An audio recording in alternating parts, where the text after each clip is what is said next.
93% of collectors are stuck doing the same thing over and over and over again. They're chasing rookies. They're flipping slabs. They are building boring sets. But what if I told you, I guess when talking to Scotty, Johnny, and myself, but what if I told you that there's a totally different way to collect sports cards that most people kind of ignore and don't really focus on? Right now, we're focused on a lot of about one of ones and getting this big card and trying to sell this big card for $100,000 and do this and do that, right? Whereas I'm going to show you today just some strategies, I guess you can say, and a few methods that are meaningful and I guess more personal and guaranteed to kind of stand out, because that's what we're here, sports card hustlers. Yeah, that's what we're here for, is to help things stand out for you, help things look at the personal edge of things instead of trying to get people to break and get in our break and then try to do this and then try to make money and do the. I'm really here to, like, I'm here as a collector, just not like a YouTube person or anything like that. I'm just here as a collector, just to collect my kids, get a good set, maybe find a cool card here or there, but maybe get some cool base cards that my kids can have and they can say, oh, that's my favorite player, and I got this and I got that. So what we're trying to do here is create a meaningful environment. And I believe that we've been doing this for almost 2 years now.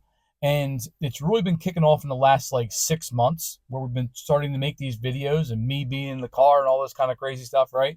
But more to it than just being more personal, and all the comments that you guys have been saying and everything else has been great. And it's just taken off to a new level that I never thought that would ever take off to.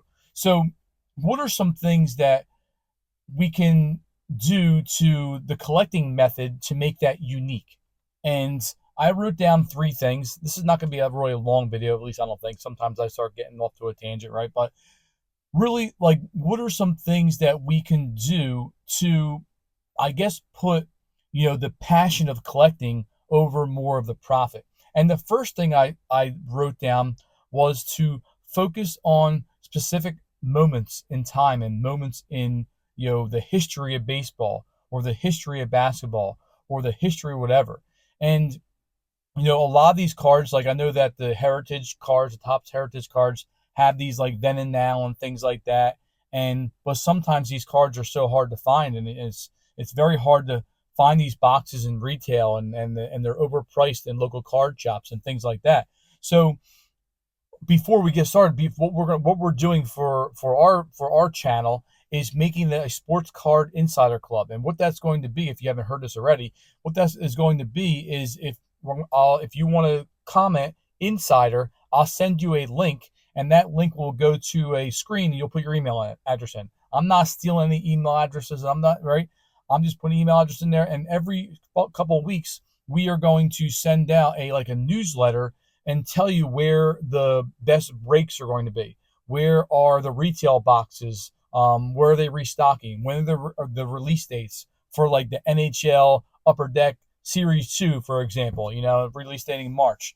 So when are the Donruss Optic footballs coming out? And that's in April, right? So like all that stuff we're going to put in like to a spreadsheet for you guys, so you can just look at it and see and stop trying to find, okay, go in your Facebook group. When's this coming out, right? We'll have it all in there for you. It makes it so much easier. And we already have like hundreds of people that sent us their emails already that we have a list on. So it's great. So get into it. And even if you don't want to comment, you can look at somebody else to comment in and click on that link and put your email address in. So it's very easy. So like why I got into that, because it's so hard to find boxes now. And that's what's going off for our first part, is like looking for specific game moments, looking for, the Topps heritage. They have like then and now and things like that. Maybe you want to go through and collect that.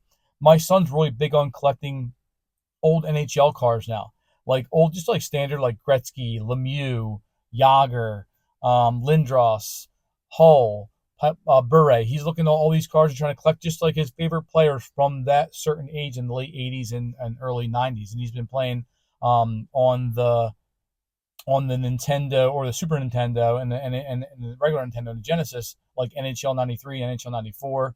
And he's been looking at all the old guys that, I was growing up as a kid and been playing that. So it's a pretty cool thing. And he's trying to collect those cards that, They're not necessarily really worth much, but he's just collecting it for like his collection because he likes those cards and likes those players.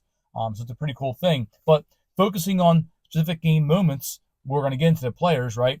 But looking at specific game moments is like, for instance, like the first home run. Maybe collect a card, like a bunch of cards like that. First home run. Maybe it's like the record-breaking play, triple play, or whatever that could be, right? Or a winning World Series play or something like that, right? Or even rare events like no hitters and things like that. Saquon Barkley, maybe 2,000 yards. You got his 2,000 yards to make a card. Like, I know they have like Topps then and now. They have that stuff now. And a lot of different companies have that out, and that's a cool collection that you can have that maybe not necessarily is worth much, but like to you, it's worth something, and that's very important. Like it's your collection. They can be worth $1, they can be worth $1,000, but if you're just holding on to it for your collection, it's priceless, and that's the whole point of being in the hobby is looking at that stuff and experiencing that stuff and going into the community and things like that. Not trying to get the Paul Skeens 101, his MLB debut card, and having a 0.00001% chance of getting it, because you see all these guys opening thousands of boxes on these live channels, and like you're getting one box, so yeah, you're gonna get it, okay, right? You know what I'm saying? So like it's all about your personal feeling of what you're doing. You can even do like things that are tied to history and or cars that are tied to history, and how you can relive these moments, and how like, man, I remember when like this person scored a hat trick or scored 6 goals in one game, or this person hit like 3 home runs in one game, and you have that card and things like that. That's a pretty cool thing that they're doing now, that you can look up and start collecting that stuff. Like, make it relevant to you. Who cares what everybody else thinks?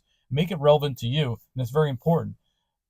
There are some overlooked players that people maybe like don't really chase, and or they're chasing players, but they're not chasing moments.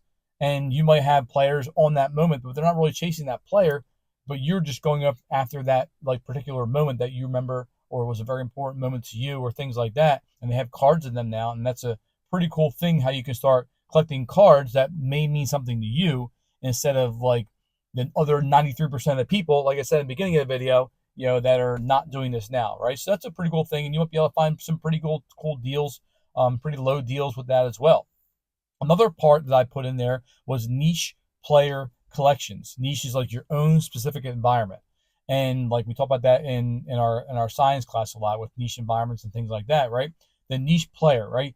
Looking at like maybe like focusing on underdogs, focusing on maybe like if you live in a certain area. If I live in like Florida, I want to get like Tampa Bay Lightning cards. I want to get Miami Dolphins cards, right? And things like that, and that are close to you, that maybe they're not really generally known to people, or they're rookies and are not really generally known, but you can get these cards and you know who they are, and it's like your personal collection. I mean, I used to collect Flyers and Penguins and St. Louis, and get all the different cards when I was a kid, and the Phillies and the Yankees and all that stuff, and just collect those cards that I wanted, and that was good enough for me. You know what I'm saying? So I'm trying to relive back to what I thought when I was a kid, to help you guys out. But like, also like, not like big players though, like your personal favorites, but not like Tom Brady or Michael Jordan or Wayne Gretzky. Like, just like your personal favorites that maybe were a good part of the team, but are not necessarily like $1,000 cards and things like that. That might mean more to you. Maybe you met that person at like an all-star game, or like out to dinner or things like that, and you wanted to get his card. Maybe like that person is your son or daughter's hitting coach, or things like that, and you want to get his card. Like, so Tyler got one of his hitting coaches for a card, and he got his autographs, from Santa Claus, and that was a pretty cool thing. Like, he was excited to get that, so that was neat that he got his hitting coach or his pitching coach as a card and his autograph, and now he has them in his room. So that's a pretty neat thing to do. And focusing on that, and you can get, if they're not really well known, you can get autographs for $5-10, and that's icing on the cake right there. So that's a pretty cool thing to do. The third part I wrote down was historical figures, like historical culture themes. This is so important in the world today, that like, who was like the first international player? I remember it was like, for baseball, it was like Hideo Nomo and Ichiro Suzuki. And man, we love Ichiro, because I played baseball just like him. I was fast. I had some power. I didn't have as good as arm as he did, but I tried to mimic my play off of him because he was just awesome, right? And he never like went below 300, and he always batted like 330, 340 every year, and he was just, amazing. And Nomo was a great pitcher, and those are like the ones that brought it over, and that was the first. Like everybody's like, Ichiro's, he's not going to be that successful. He still had 2,000 or 3,000 hits in the Japanese league, but he's not going to be successful in the major league. It's way better, whatever it is. And he was like one of the greatest hitters of all time, I believe. So, I mean, Jackie Robinson, what did he do to break the color barrier and things like that? And like Serena Williams and all these different players that are probably pretty popular. But I mean, I can find an Ichiro card for pretty relatively cheap. Maybe not Jackie Robinson, you know what I'm saying? But I mean, I could probably find some like firsts in like baseball or first in football or whatever that could be. And those cards might not be as expensive. And maybe you go through there and do a collection like that. It's a pretty cool collection you can put up in your room or put up in the display, and things like that. It's just that maybe not necessarily mean something to you. It might mean something to me. And that's all. What's the most important part is just what does it mean to you? What does it mean to you to make this collection and gather it yourself and look at all these past moments and things like that? So like a lot of these people, they overlook this stuff because it's not flashy. Like me getting Ichiro Suzuki card, that's not flashy to anybody, right? Me getting a Paul Skeens card, yeah, that's flashy because he's relevant right now. And Ichiro, not a lot of kids know who he is now because he's been out of the league for who knows how long, like 5 or 6, whatever years, right? So like it's not flashy, but there's no immediate profit for that. And that's why you can find them. That's why 93% of people aren't doing this, right? And the 7% are doing this, and there's not a lot of people that are doing this, which you can find relatively good deals if you want to kind of build your collection that way. Everyone's trying to always build their collection a certain way to make it the best profit and the best thing and the best that, right? But it's all about you and what you believe. That's don't let anybody ever tell you different. That's what you believe, what you want to do, and that's why I tell my students all the time. I wrote down this no immediate profit. I guess it makes it about creating your collection with depth and meaning. That's very important to do when you're making your own collection, because I can have this awesome collection at home and I can show one of my friends and then be like, this collection stinks. You know what I'm saying? But it doesn't stink to me because I took 10 years to collect this collection and went through this and went through that and went to this card shop and went to this card show and got this on eBay and went this on whatever and got this in a break or whatever, or in a blaster box, and now I have this great collection that means something to me, but they may not necessarily mean something to somebody else. That's the whole part of the community, and building passion for that actual thing that you're doing, and that's what we want to pass on to the younger generation as well. You can find a lot of emotional things that might tie into you. You can find these things that are cheap, and that's why a majority of people, 93% of people, or even probably more, aren't doing this, right? So, I mean, how about you do it? So try it yourself. If you haven't done this before, try it yourself. Pick a special moment that maybe you look back, maybe it was last year or 6 months ago, right? Or maybe it was 6 years ago or 40 years ago, whatever that was.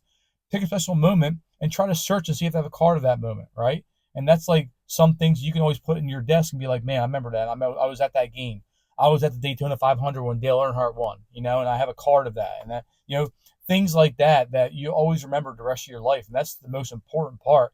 And that's what makes this hobby great, is doing that stuff. And it's very emotional, and you can pick a theme, you can pick a player, special moments. There's a lot of things that you can do, and you can start building from that. If you're a new collector or even an old collector is kind of going out of the hobby because you're getting all the prices are crazy, maybe you come back in and do that and then start there. And then hopefully in a few years, the prices come back to normal. So that's what we're hoping for. So, I mean, always, again, passion over profit, right?